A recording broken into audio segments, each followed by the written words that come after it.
আসসালামু আলাইকুম, মৃদুল রিভিউ সবাইকে স্বাগতম। বাংলাদেশের তৈরি নতুন একটি বাজেট স্মার্টফোন বাজারে এসেছে 120 হার্জ ডিসপ্লে, 50 মেগাপিক্সেল ক্যামেরা এবং 5000 এমএএইচ ব্যাটারি নিয়ে। আজকে ভিডিওতে আমরা দেখবো হেলিও 22 আসলে কেমন পারফরমেন্স দেয়, ক্যামেরা কেমন, গেমিং কেমন এবং সবচেয়ে গুরুত্বপূর্ণ এই ফোনটা কি সত্যি কেনার মতো। চলুন শুরু করা যাক আজকের ফুল রিভিউটি। ভিডিওটা পুরোপুরি দেখবেন, কারণ কিন্তু আপনি অনেক কিছু মিস করবেন। তার আগে যেটা করবেন, চ্যানেলটা সাবস্ক্রাইব করবেন, তারা ফেসবুকে দেখছেন ফলো করে পাশে থাকবেন। প্রথমে আমরা ফোনটার দাম, ভেরিয়েন্ট এগুলোর কথা বলবো। ফোনটা আপনারা অফিসিয়ালি পাবেন 12,999 টাকা, মানে 13,000 টাকায়।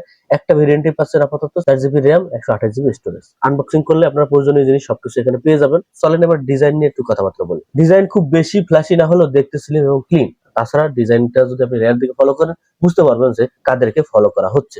এখন বর্তমানে কম বাজেটের ফোনগুলো একটু বড় ভাইদেরকে ফলো করার চেষ্টা করে। ডিজাইনটা দেখলেই আপনারা বুঝতে পারবেন, যদিও কালারটা একটু অন্যরকম দেওয়ার চেষ্টা করছে।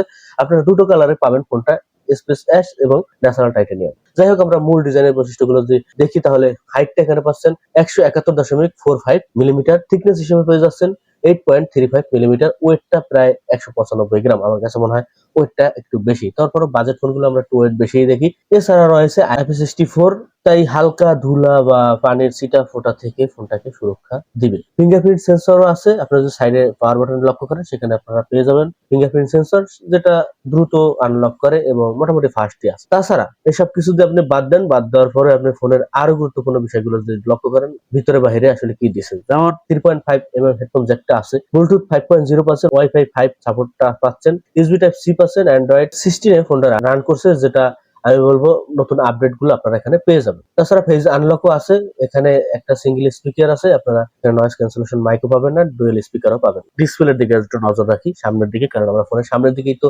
পছন্দের বিষয়টা থাকে, তাই না? ডিসপ্লের দিকে যদি নজর দেন, বাজেট হিসেবে মোটামুটি ঠিকঠাক দেওয়ার চেষ্টা করছে, যেমন 6.78 inch IPS LCD HD plus resolution. এই বাজেটে আমরা যা দেখি তাই দিছে। 120 হার্জ রিফ্রেশ রেট দিছে, যেটা মোটামুটি ঠিকঠাক আছে। তবে কিছু কিছু অ্যাপে বা কিছু কিছু জায়গায় আপনারা 120 হার্জ পাবেন না, 90 হার্জের দেখা পাবেন। তবে এখানে হতাশ করার বিষয় হচ্ছে ওয়াটার ড্রপ লস ডিজাইন। 2026 সালের অনেক দিন হয়ে গেল, 3 মাস অতিবাহিত হয়ে যাচ্ছে, এখনো যদি আমরা এই ওয়াটার ড্রপ লস দেখি, তাহলে আমাদের খারাপ লাগে। কারণ এই বাজেটের ফোনগুলো আমরা দেখছি কিছু কিছু জায়গায় কিন্তু পাঞ্চল দেয়। ব্রাইটনেস পাচ্ছেন 500 নিটস, যা অন্ধকারে বা ইনডোরে ঠিকঠাকই আছে। আউটডোরে যদি আপনি যান, ডিরেক্ট সানলাইটে আপনাকে একটু ঝামেলা পোহাইতে হবে। 120 হার্জ রিফ্রেশ রেট থাকার কারণে স্ক্রলিংটা অনেকটাই ভালো, স্মুথ লাগে। ইউটিউব ভিডিও দেখা বা সোশ্যাল মিডিয়া ব্যবহার করার জন্য ডিসপ্লে যথেষ্ট ভালো আছে। আর তাছাড়া এই এইচডি প্লাস রেজুলেশন আপনি যখন কাছ থেকে একটু দেখবেন, তখন আপনি বুঝতে পারবেন যে একটু শার্পনেস এর ঘাটতি থাকবেই। তো যাই হোক, আমরা এবার পারফরমেন্স নিয়ে যদি কথা বলি, পারফরমেন্স হিসেবে ফোনটিতে ব্যবহার করা হয়েছে ইউনি অ্যাসোসি T7250 প্রসেসর। এই প্রসেসর সম্পর্কে আমরা সকলেই জানি, একটা এন্ট্রি লেভেলের প্রসেসর। যদি প্রসেসরের ডিটেইলস দেখি,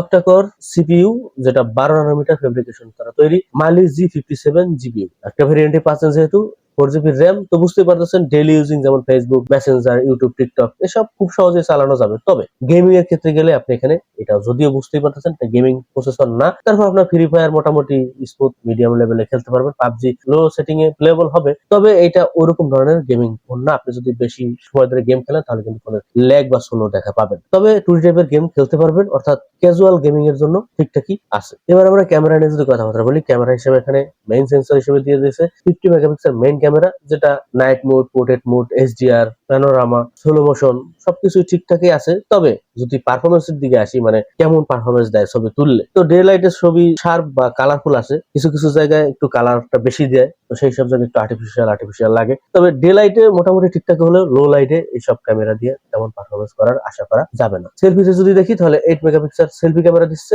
যেটা দিয়ে আপনি মোটামুটি টুকটাক, যদি আপনার অন্য কোনো ক্যামেরা না থাকে, সেক্ষেত্রে এটা দিয়ে রিলস বা ভিডিও কলের জন্য টুকটাক কাজ চালায় যেতে পারবেন। তবে অতটা প্রত্যাশা করা ঠিক হবে না। সেলফিতে ক্যামেরা হিসেবে ওই রকম ডে লাইটে যদি আলো মোটামুটি ঠিকঠাক থাকে, তাহলে শার্প এবং কালারফুল দেওয়ার চেষ্টা করবে। তো লো লাইটে একদমই বাজে অবস্থা। ভিডিও রেকর্ড করতে পারবেন 1080p 30 fps এ। বাজেট অনুযায়ী ভিডিও কোয়ালিটি অ্যাকসেপ্টেবল, মানে এইসব বাজেটে যেমন হয় আসলে ওরকম স্টেবল বা ওরকম ভালো প্রত্যাশা করি না, যেমন এই ফোনটা তো তেমন। এবার আবার ব্যাটারির দিকে যদি আসি, ব্যাটারি হিসেবে এখানে দেওয়া হয়েছে 5000 mAh ব্যাটারি। তবে এই বাজেটে বা এর সাথে কম বাজেটে আমরা এখন বর্তমানে দেখি ব্যাটারি হিসেবে একটু আপডেট করার চেষ্টা করে। তবে 5000 mAh ব্যাটারি আমি একদম খারাপ বলবো না, মোটামুটি ভালোই। চার্জিং এর যে সাপোর্টটা, সেটা আপনার 18 ওয়াট পর্যন্ত পাবেন। তবে বক্সের সাথে 15 ওয়াটের চার্জার দেখতে পাবেন। মোটামুটি যারা নরমাল ইউজার আছেন, 1 থেকে 1.5 দিনের একটা ব্যাকআপ পাবেন। হেভি ইউজ করলে দিন শেষে একবার চার্জ দেওয়া লাগতে পারে। তো চলেন এবার ফোনের ভালো দিক এবং কোন জায়গাগুলোতে আমাদের হতাশ করছে যে দেখি। ভালো বিষয়গুলো হচ্ছে 120 Hz স্মুথ ডিসপ্লে পাচ্ছেন, 50 মেগাপিক্সেল ক্যামেরা, 5000 mAh ব্যাটারি, মোটামুটি ডেইলি ইউজিং ঠিকঠাকই আছে। হতাশ করছে যেমন এইচডি প্লাস ডিসপ্লে ঠিক আছে কিন্তু নচ ডিসপ্লে এখানে হতাশার বিষয়। প্রসেসর খুব ভালো না, পাওয়ারফুল না। চার্জিং হিসেবে এভারেজ ওরকম ভালো না, চার্জার হিসেবে 18 ওয়াটের একটা চার্জার দিলে ভালো হতো। তাছাড়া গেমিং এর দিক দিয়ে হতাশ করছে, এখানে আপনাদেরকে মাথায় রাখতে হবে। নাইট মোডে ক্যামেরা অতটা ভালো না। সবকিছু মিলিয়ে এই ফোনটা হচ্ছে একটি ব্যালেন্সড বাজেট স্মার্টফোন বলতে পারেন। বড় ডিসপ্লে, ভালো ব্যাটারি দেওয়ার চেষ্টা করছে মোটামুটি লেভেল বা ডেইলি ইউজে, তাদের জন্য ফোনটি ভালো অপশন হতে পারে। তো বন্ধুরা, এই ছিল হেলিও 22 ফুল রিভিউ। আপনাদের কাছে ফোনটা কেমন লাগলো অবশ্যই কমেন্টে জানাবেন। ভিডিওটা ভালো লাগে লাইক দেবেন, শেয়ার করবেন, চ্যানেলটা সাবস্ক্রাইব করে না থাকলে চ্যানেলটা সাবস্ক্রাইব করবেন, ফেসবুকে দেখে থাকলে ফলো করতে ভুলবেন না। আজকে পর্যন্ত, আসসালামু আলাইকুম।